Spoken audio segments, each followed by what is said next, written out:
Le tableau de bord contient plusieurs types de renseignements. Les renseignements de type trajet donnent la vitesse et les distances lors d'un trajet.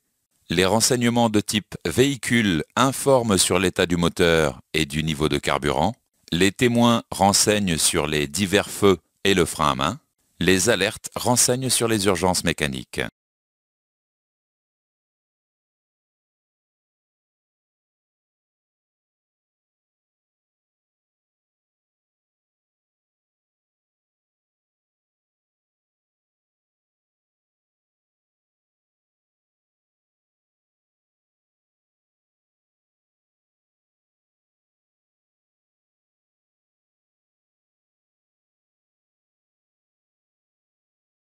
Le tableau de bord affiche l'information sous forme analogique ou numérique.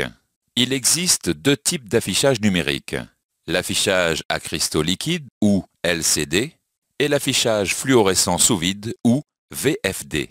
L'affichage VFD est plus flexible que l'affichage LCD car il peut afficher des icônes et des caractères.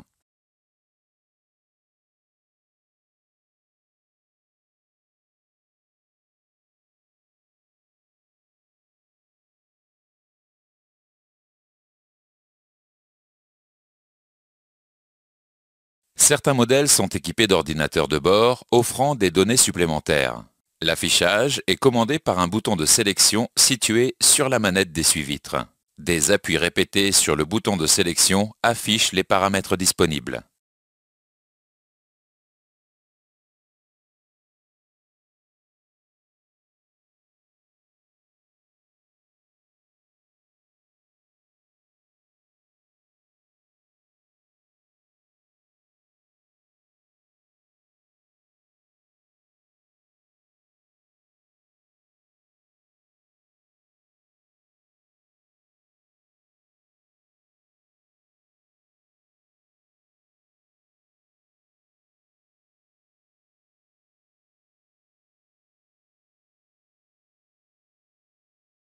Le tableau de bord des véhicules Renault récents n'est pas réparable.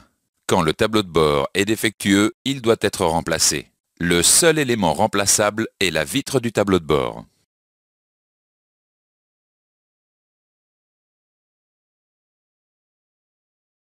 Dans ce chapitre, nous avons vu les points suivants. Le tableau de bord contient des renseignements de type trajet, véhicule, témoin et alerte. Le tableau de bord affiche l'information sous forme analogique ou numérique.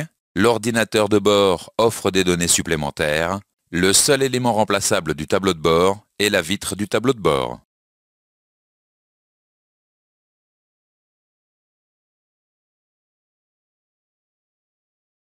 Étudions plus en détail les fonctions principales et les signaux d'entrée du tableau de bord. En règle générale, le tableau de bord affiche les données traitées par un calculateur. Des capteurs transmettent des signaux d'entrée à un calculateur. Le calculateur analyse les signaux et envoie les informations au tableau de bord.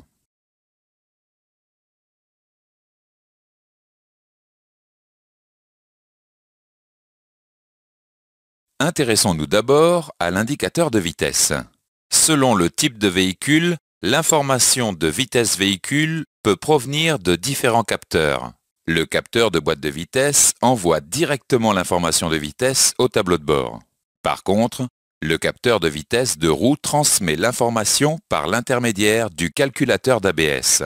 Le calculateur d'ABS calcule la vitesse du véhicule et envoie l'information au tableau de bord par le réseau multiplexé. Si le véhicule n'est pas équipé d'ABS, le boîtier de vitesse véhicule remplit la fonction du calculateur d'ABS.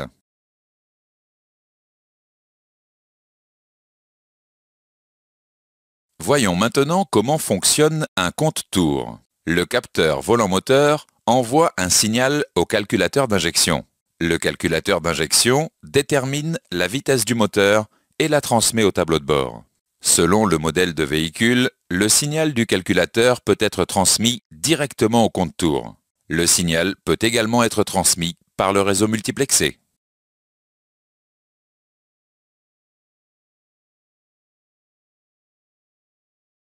Voyons ensuite comment fonctionne un indicateur de niveau carburant. La jauge de niveau de carburant est composée d'un flotteur relié à une résistance variable. L'information de niveau de carburant est transmise au tableau de bord par un fil. Un témoin d'alerte s'allume lorsque le niveau de carburant atteint le niveau minimal.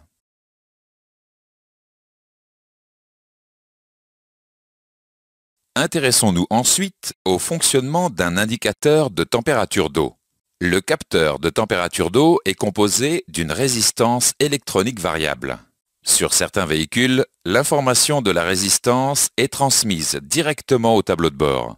Sur les véhicules récents, cette information est transmise au calculateur d'injection. Le calculateur d'injection envoie l'information de température d'eau au tableau de bord par le réseau multiplexé. Un témoin d'alerte défaut moteur s'allume en cas de surchauffe du moteur. Le témoin stop s'allume également, exigeant un arrêt immédiat du véhicule.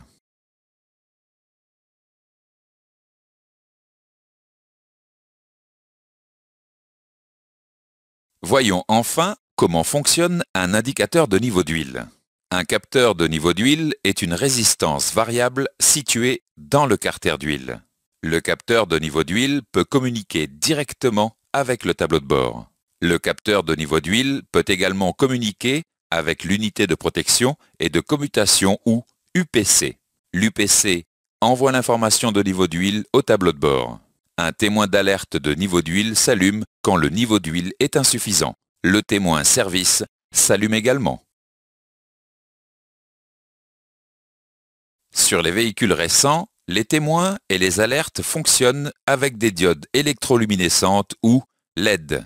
Les LED sont commandés par un circuit intégré contenu dans le tableau de bord. Le circuit intégré allume ou non une LED selon l'information qu'il reçoit en entrée.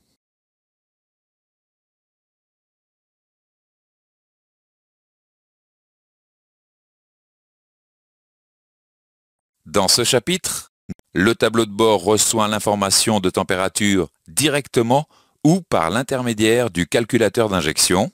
Le tableau de bord reçoit l'information de niveau d'huile directement ou par l'intermédiaire de l'UPC. Les LED sont commandés par un circuit intégré contenu dans le tableau de bord. Voyons maintenant les commandes installées sous le volant. Les commandes sous le volant combinent plusieurs commutateurs. Deux manettes sous le volant intègrent plusieurs fonctions. Vous pouvez déplacer le curseur de la souris sur les éléments pour les identifier.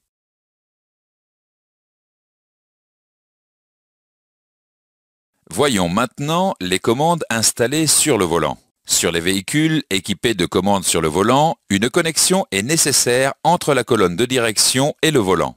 Cette connexion est constituée d'un contacteur tournant. L'une des extrémités du contacteur tournant est branchée à un connecteur statique.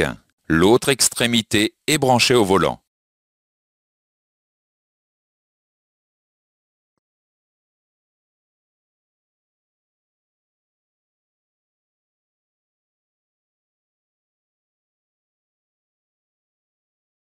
Sur les véhicules récents, les commandes sous le volant et le contacteur tournant sont réunis en un seul élément. La dépose et le remplacement des commandes sous le volant nécessitent le verrouillage du calculateur d'airbag. Afin de ne pas abîmer le contacteur tournant, deux conditions sont nécessaires à la dépose et à la repose. Le repère de l'élément doit être en position 0 et les roues avant doivent être dans l'alignement des roues arrière.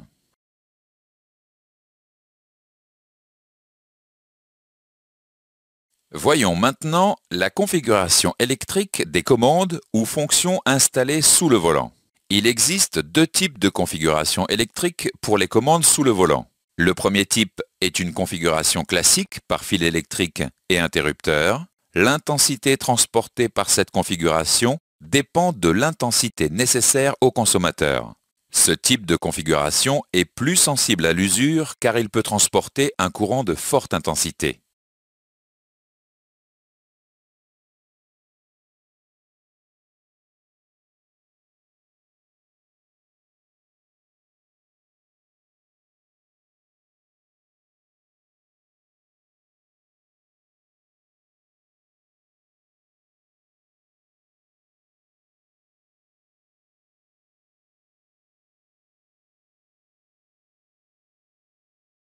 Le deuxième type est une configuration par réseau de diodes qui utilise un courant de plus faible intensité.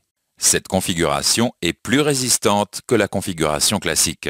Voyons maintenant le fonctionnement du réseau de diodes. Lors de l'activation d'une commande, l'unité centrale habitacle, ou UCH, interprète le chemin emprunté dans le réseau de diodes pour activer les consommateurs. Cliquez sur les commandes pour voir les chemins empruntés.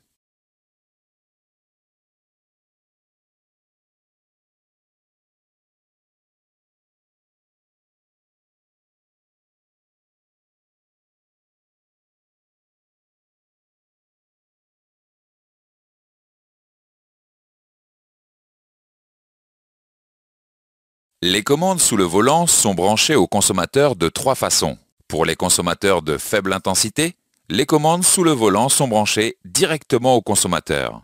Pour les consommateurs d'intensité moyenne, les commandes sous le volant sont branchées à l'UCH. Pour les consommateurs de forte intensité, les commandes sous le volant utilisent l'UCH mais nécessitent l'UPC capable de gérer ce type d'intensité.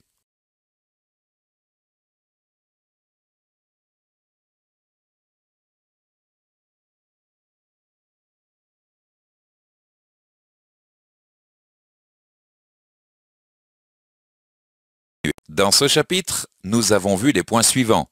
Deux manettes sous le volant intègrent plusieurs fonctions.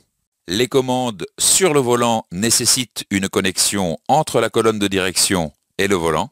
Sur les véhicules récents, les commandes sous le volant et le contacteur tournant sont réunis en un seul élément.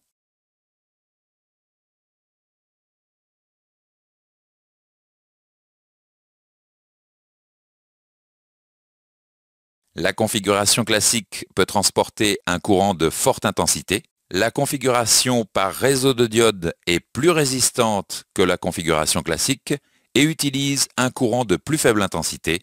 Les commandes sous le volant sont branchées directement au consommateur ou transitent par des boîtiers électroniques. شكرا على المشاهدة. إن أعجبك الفيديو سجل إعجابك ولا تبخل باقتراحاتك للفيديوهات القادمة، كما لا تنسى الاشتراك في القناة لتصلك فيديوهاتنا اليومية.